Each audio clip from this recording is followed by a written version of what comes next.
Assalamualaikum, selamat datang di channel Gadget Terus dengan gue Sati. Sebelum kalian lanjutin nonton videonya, pastikan tangan kalian dalam keadaan bersih ya. Karena di era new normal ini kita harus selalu menjaga kebersihan. Apalagi sekarang semua serba digital dan kita dituntut untuk selalu menggunakan gadget. Untuk mencegah agar kita tidak terkena COVID-19, kita harus rajin cuci tangan. Nah, kali ini gue akan mereview smartphone Samsung Galaxy S7 Edge, di mana pada pertama kali rilisnya harga ini mencapai belasan juta rupiah.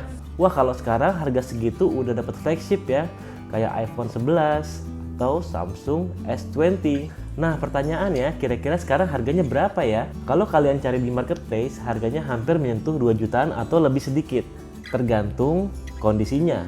Karena HP yang beredar di marketplace tersebut ada yang barang resmi atau ex-chain dikenalnya, dan juga barang non-resmi atau ex-internasional. Nah, kira-kira ada bedanya nggak sih antara barang resmi ex-chain dengan barang yang tidak resmi ex-internasional? Yang paling simpel sih gini, kalau kalian menemukan HP ini dengan spek dual SIM, itu sudah bisa dipastikan barang resmi atau ex-chain. Kalau sebaliknya atau single SIM, maka sudah dipastikan itu barang ex-internasional atau barang BM. Nah, tentu saja yang saya pegang ini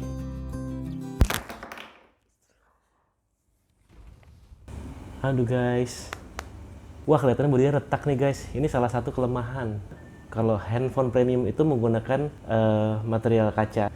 Jika terbentur atau mungkin jatuh kayak tadi yang nggak begitu tinggi, handphone tersebut bisa langsung retak seperti ini.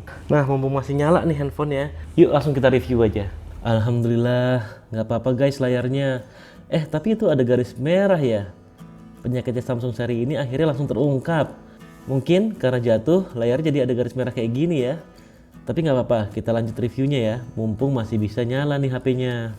Nah, kalau kita lihat layarnya, di sisi kiri dan kanan layar nih ada yang nggak dipunyain oleh HP-HP brand lain di masanya. Apa sih? Ya, layarnya melengkung pada kedua sisinya. Makanya kenapa HP ini ada embel-embel Edge-nya. Kira-kira Edge ini ada fungsinya atau cuman pemanis mata aja ya? Ya kali nggak ada guys. Kalau ditarik cerita ke belakang nih, layar Edge ini sudah dikenalkan dari seri pendahulunya, yaitu Samsung Galaxy S6 Edge. Bisa dibilang S7 Edge ini HP Samsung yang kedua yang menggunakan Edge atau layar lengkung. Kemudian diikuti seri SS lainnya, sampai sekarang tuh S20 juga ada layar lengkungnya. Dengan adanya Edge ini, maka kesan HP mahal makin melekat di flagship Samsung seri S, karena seakan-akan membuat bezel-less atau tidak ada bezel di sisi kiri dan kanan dari layar ini guys. Apalagi resolusi layarnya udah sampai QHD guys, gedenya juga 5,5 inch nih. Ditambah lagi Samsung juga pasti menyematkan teknologi layar Super AMOLED, dimana layar ini tuh khasnya Samsung banget. Nah, gara-gara layar Super AMOLED ini, orang-orang tuh pada betah mantengin HP ini berlama-lama. Mau nonton YouTube, mau browsing, main sosmed dari subuh sampai maghrib, gak masalah guys, mata kalian gak bakal perih. Tapi kalian juga harus gunain HP dengan bijak ya. Harus kenal waktu, dan jangan tinggalin sholat kalau udah masuk waktunya. Kalau kita lihat ke bawah sedikit, ini ada tombol kapasitif, yaitu tombol home, dimana tombol home ini berfungsi juga sebagai finger scan atau unlock HP kamu.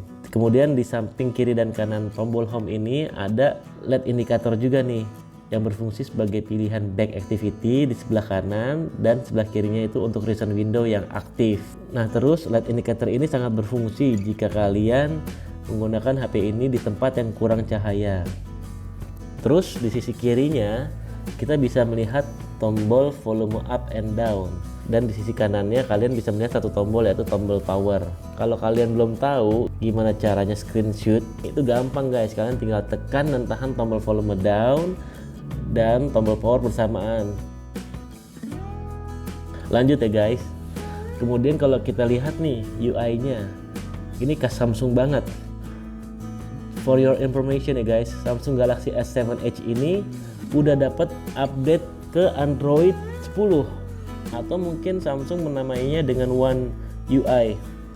Nah, cuman aja ada perbedaan nih dengan One UI yang ada di adik-adiknya S7 Edge ini, kayak S8, S9, S10, S20. Itu mereka sudah tidak ada tombol capacity fill lagi. Jadi artinya tombol home, back and reset activity yang ada itu ada di dalam layar. Kalau masalah performa, HP ini nggak kalah kenceng guys dibanding HP-HP mid range yang saat ini keluar. Kenapa? Karena HP Samsung ini SoC-nya menggunakan Exynos serta jumlah media penyimpanannya itu sebesar 64 GB dan untuk RAM-nya 4 GB. Nah, setelah udah tahu speknya kayak gimana, kita langsung tes ngegame aja yuk.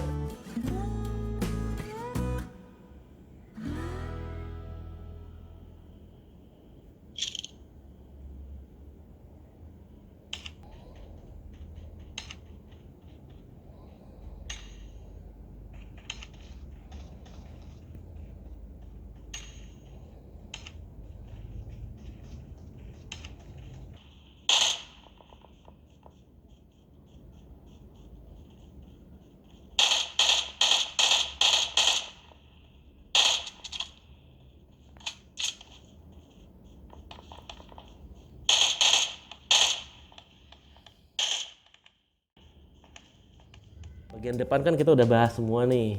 Nah sekarang kita lihat ke bagian belakang nih. Waduh, retaknya parah juga ya tadi jatuh ya.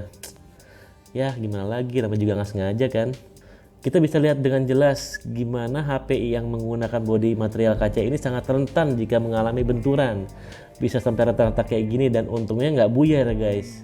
Kalau kita lihat ke atas sedikit, ini ada satu kamera resolusinya 12 megapiksel dengan bukaan 1,7, dan di sebelah kanannya ini ada flash dan ada sensor untuk heart rate. Nah ini sebenarnya heart rate ini bisa digunakan dengan aplikasi Samsung Health, jadi kalian bisa mengontrol heart rate di sini ya. Nah terus kalau misalkan kita ke depan lagi nih, karena ngomongin kamera, di depannya itu ada satu kamera dengan resolusi 8 megapiksel. Kamera ini sebenarnya cukup mumpuni loh. Kameranya bisa digunakan untuk WiFi, bukan WiFi ya atau wife ya, tapi WiFi, selfie. Nggak tahu kenapa di kamera depannya Samsung S7 Edge ini mempunyai lensa yang lebih wide dibanding seri-seri setelahnya atau adik-adiknya. Nah, mau tahu realnya kayak apa? Langsung aja nih gue tampilin ya hasil-hasil fotonya dan sekalian videonya deh biar kalian nggak penasaran.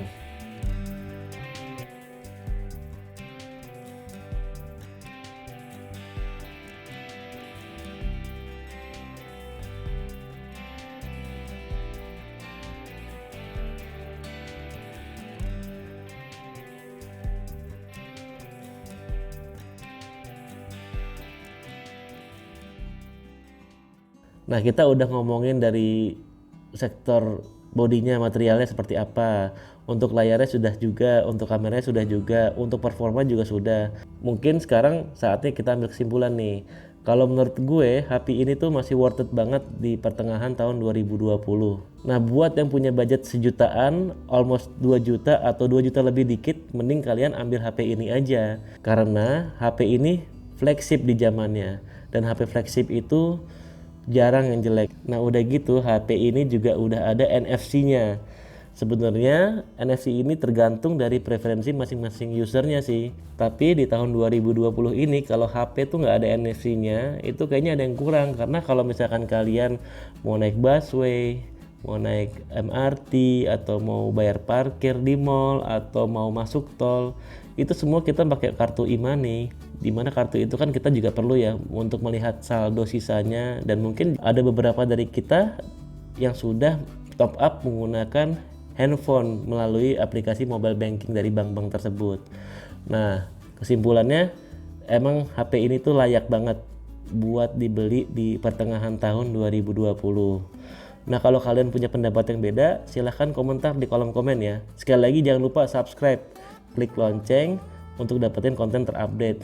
Klik like jika kalian suka dengan konten ini, dan klik jempol ke bawah atau unlike jika kalian tidak suka atau tidak setuju dengan konten gue ini.